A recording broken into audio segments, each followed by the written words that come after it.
Hey guys, this is Josh Wright back again with a new video. Hope you guys are having a great day. I know I am. This is probably the millionth take of this video.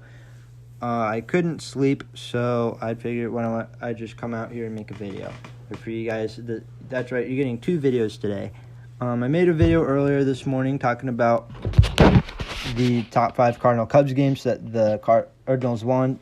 So go ahead, check that video out before coming over here. And so today we're going to be taking a look at the story of former Dodgers and Mets catcher Mike Piazza. So Michael Joseph Piazza was born on September 4th, 1968 in Norristown, Pennsylvania, but grew up in Phoenixville, Pennsylvania. Of course, like half the population on the East Coast, Mike Piazza is Italian and Slovak. He is the second oldest of Vince and Veronica Piazza. He has 4 brothers, Vince Jr., Tommy, Tony, and Danny. Mike grew up a huge Philadelphia Phillies fan, and his favorite player was Hall of Fame third baseman Mike Schmidt. Mike Piazza's father was a car salesman and a real estate agent, making a fortune of over $100 million. He tried attempting several times to purchase an MLB team. Tommy Lasorda, who was running the Los Angeles Dodgers at the time, was childhood friends with Vince and the godfather of Mike's youngest brother, Tommy. Vince Piazza Sr. had hopes of playing baseball, but stopped at age 16, hoping that one of his sons would make the big leagues. Mike was the one he saw most potential in. When he was 12 years old, Mike actually received personal instructions from former Boston Red Sox outfielder Ted Williams. Yes, the same Ted Williams, that fought in 2 wars, won, I believe, 2 Triple Crowns. The same Ted Williams that said that Joe DiMaggio was the greatest hitter he ever saw, and the same Ted Williams who was part of the 1946 Boston Red Sox when they won the American League pennant that year. Anyway, back to Mike Piazza. When Mike Piazza was in high school, he went to Phoenixville High School in Phoenixville, Pennsylvania, graduating in 1986, and for college went to South Florida, playing for the Miami Hurricanes in his baseball team. Vince asked Tommy Lasorda to select his son in the 1988 MLB draft, so that's what the Dodgers did, drafting Mike Piazza in the 62nd round of the 1988 MLB draft. Due to the nope, that's not right. Oops, sorry. Went too far. There we go. Sorry. Little technical difficulty. It's fine. Mike Piazza was originally a first baseman when he was drafted, and Tommy Lasorda asked the 20-year-old to switch from first base over to catcher, so he had a better shot at making the big leagues. Piazza cruised through the Dodgers minor league organization and made his debut on September 1st, 1992 at the age of 23 versus the Chicago Cubs at Wrigley Field. On his first at-bat against the Cubs pitcher Mike Harkey, he drew a walk, and then on his second at-bat, he got his first MLB hit, which was a double to deep center field. The Dodgers won this game 5-4. On September 12th, Mike Piazza got his first MLB home run against Giants pitcher Steve Reed to help the Dodgers out in a 7-0 win.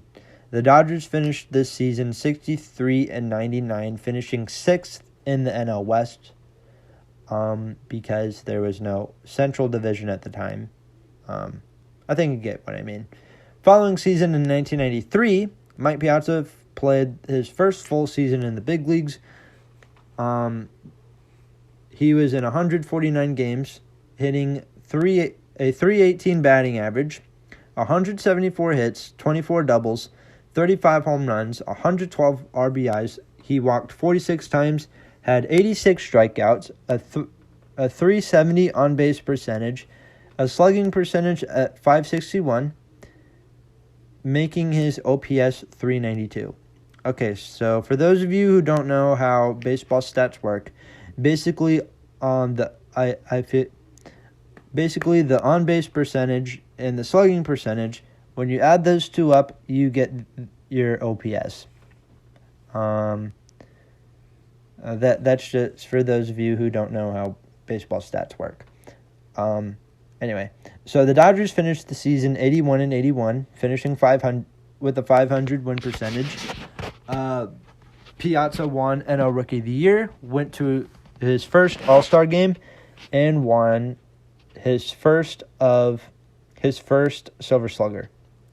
Also during his rookie season, Mike Piazza set a Dodgers record for hitting the most home runs before the All-Star break, until it was broken by Jock Peterson in 2015. 1997 would be Piazza's best season with the Dodgers, playing in 152 games, having 201 hits, 32 doubles, 40 home runs, 124 RBIs, 69 walks, 69, 77 and strikeouts.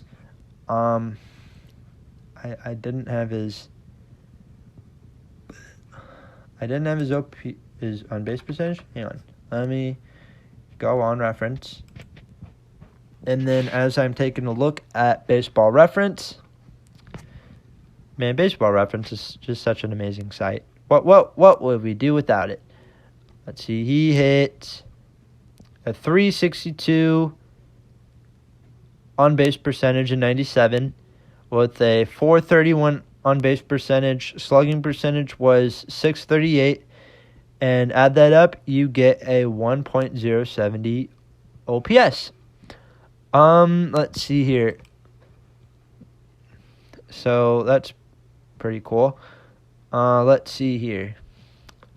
After 37 games in 1998 with the Dodgers, Mike Piazza was traded to the Florida Marlins alongside third baseman Todd Ziesel, I think that's how you say his name, for a big package.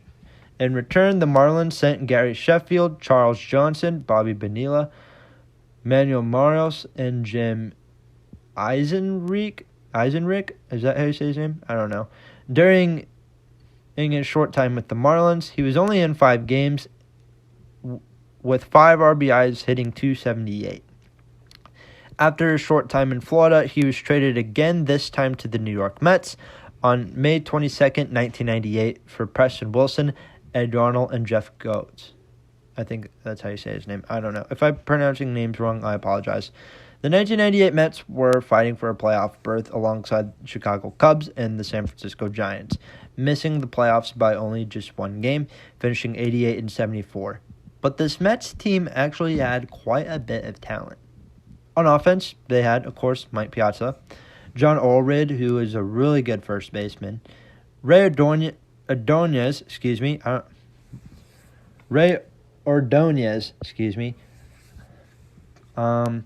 Edgar Alfonzo, former Cardinal outfielder Bernard Gilkey, and Brian McRae.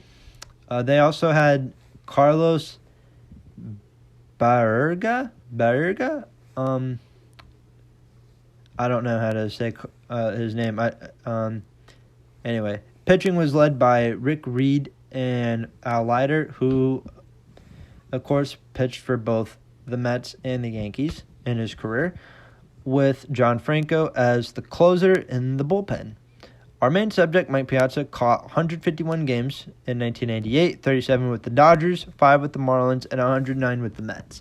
He had 184 hits, 38 doubles, 32 homers, 111 RBIs, 58 walks, 80 strikeouts, 328 batting average. On base percentage was 390, 570 slugging percentage, making his OPS 960.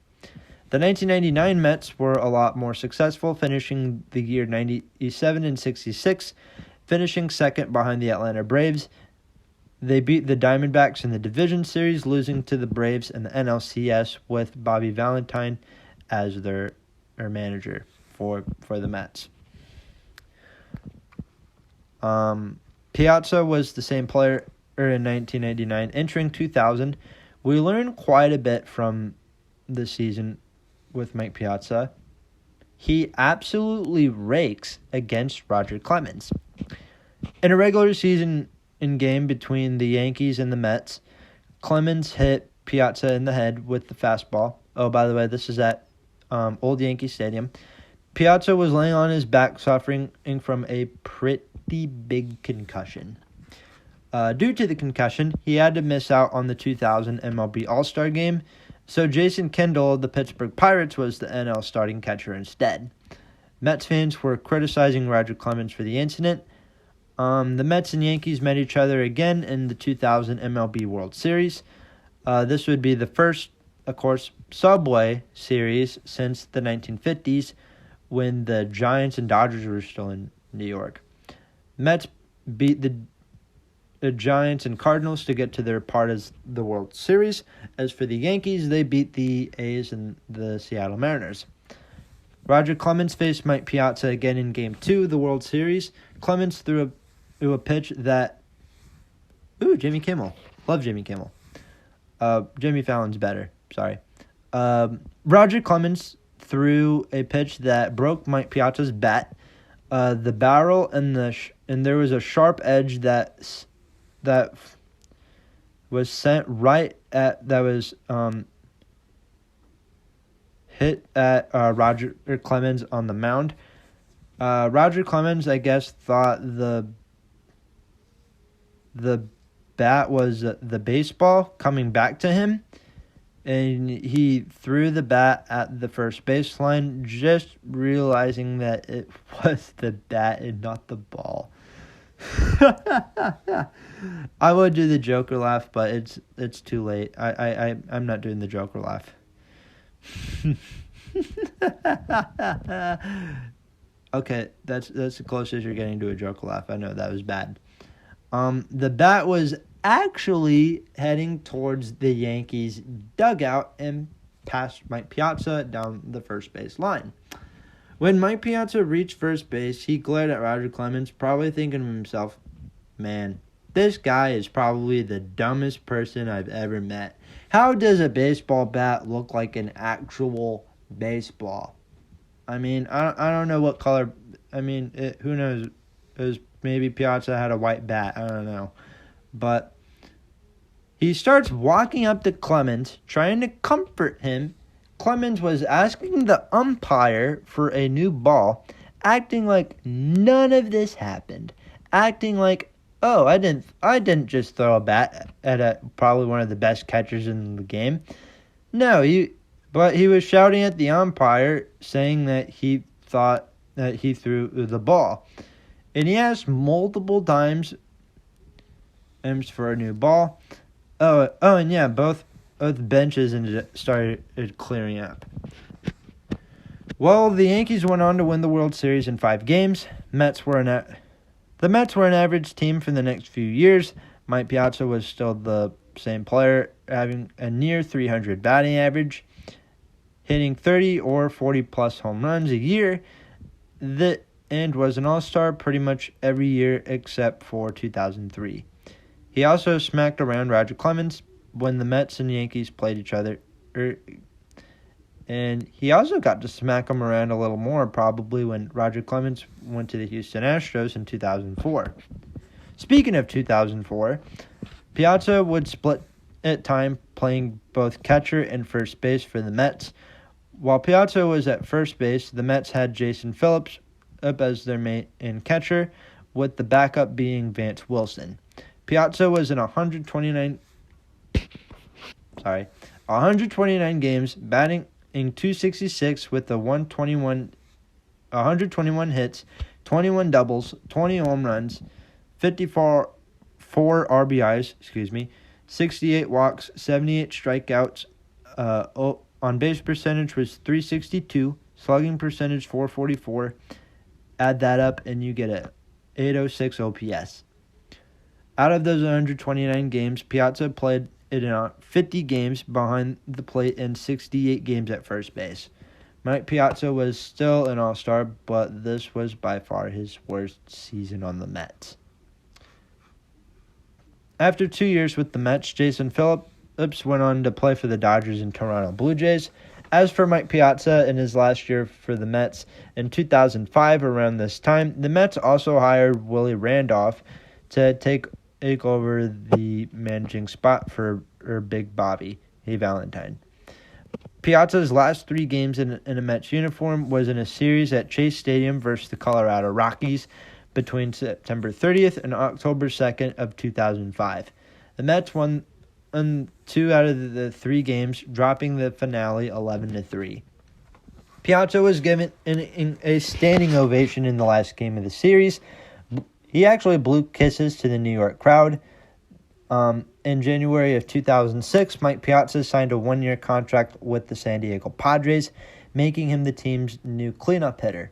Opening day of 2006 kind of looked like this against the San Francisco Giants. Dave Roberts would lead off for the Padres. He's in center field. Batting second is the left fielder Eric Young Sr. Brian Giles in right field bats third. Batting fourth, of course, Mike Piazza behind the dish. Batting fifth is the first baseman Adrian Gonzalez. Batting sixth, Khalil Green was the shortstop. He actually spent some time with the Cardinals for a little bit. Vinny Castilla at third base, batting seventh. Batting eighth is the second baseman Josh Barfield. And then Jake Peavy would be doing the pitching for the Padres, batting ninth, facing Jason Schmidt, who is on the hill for the Giants. Padres won the game 6-1. Piazza homered off of Jason Schmidt to lead off the bottom half of the second inning. During his 1 year with the Padres, he played in 126 games, had 113 hits, 22 home runs, 68 RBIs, hitting a .283 batting average, on-base percentage, .342, slugging percentage, .501, with the OPS of .843. During August 8th to August 10th of 2006, Mike Piazza returned to Chase Stadium for the first time since leaving the Mets. Padres got swept, but Piazza homered off of former teammate Pedro Martinez. Piazza and Martinez were both teammates in their early years with the Dodgers, and then later on in 2005 on the Mets. Padres won the National League West, playing the St. Louis Cardinals in the 2006 Division Series, losing 3-1. Of course, you guys know the story. Mets fans, y'all know what happened. Cardinals beat the Mets in the pennant, and then they win the World Series against the Tigers. Piazza was released and signed with the Oakland A's in the offseason, July 27th of 2007. In a game against the Angels, Piazza homered early in the game. Also in this game, a fan threw a water bottle on the field, hitting Piazza. On his next at-bat, he pointed his bat to let security know who he thought threw the bottle, who turned out to be Roland Flores. Piazza pressed charges against Flores, who was sentenced to 30 days in jail and 3 years of probation. Mike Piazza played his final game with the A's on September 26, 2007 at Fenway Park, and hit his final home run off of John Lester. Mike Piazza, in his baseball career, played 16 years between 1992 and 2007 for the Dodgers, Marlins, Mets, Padres, and A's, playing in 1,912 career games, 2,127 in hits, 344 being doubles, 427 career home runs, 1,335 RBIs. Career batting average was .308. On-base percentage was .377. .545 slugging percentage, and a career OPS at .922. Mike Piazza went on to become a 12-time All-Star, a 1993 NL Rookie of the Year, with the Dodgers, 10-time Silver Slugger. The Mets also retired his number 31, and not only is he in the Mets Hall of Fame, but in the MLB Hall of Fame, inducted in 2016. After his career ended on September 28, 2008, he returned to Chase Stadium alongside Tom Seaver to throw out the ceremonial first pitch or something. I don't know. I know it was the last few games at Chase Stadium.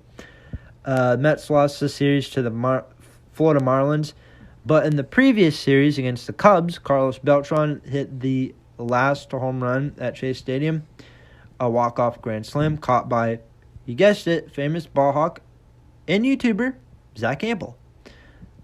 2005, Mike Piazza married Playboy model Alicia Richter.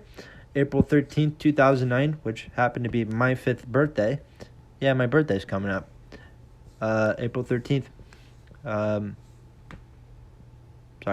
Mets played their first game at Citi Field. He threw the first pitch, and he purchased an Italian soccer team. This happened later on when he was retired. Mike also said he would coach the European and baseball championship in 2020 and the Italian baseball team in the 2021 World Baseball Classic. In conclusion, Mike Piazza is one of the best hitting catchers of his time. He is loved in New York for not only his time on the Mets, but for what he did against Roger Clemens. He faced Clemens 25 times. He had 8 hits off of him, 4 being home runs, 10 RBIs, a 364 average, 440 on-base percentage, 955 slugging, and an OPS at 1.395. Yeah, that's some pretty big numbers. Well, that's going to be for today's video. Hope you guys enjoyed this video. Like and subscribe. Yeah, I apologize. This is coming out a little bit late. I couldn't sleep. So, yep. Hope you guys enjoy this video. Like and subscribe. For the next story of video, you know how we always do team sports on this channel? Well, for the next video, I'd figure we're going to take a break from team sports, and we're going to focus more on, like, individual sports. You know, like boxing, tennis, golf. Probably not golf, but that's just one hint that I'm giving out. Also, so we're going to focus on a boxer. You guys know him. He was a boxer from 1985 to 2005. Grew up on the streets of New York. Yep, you guessed it. Next story of video is going to be on boxer Mike Tyson. So stay tuned for that.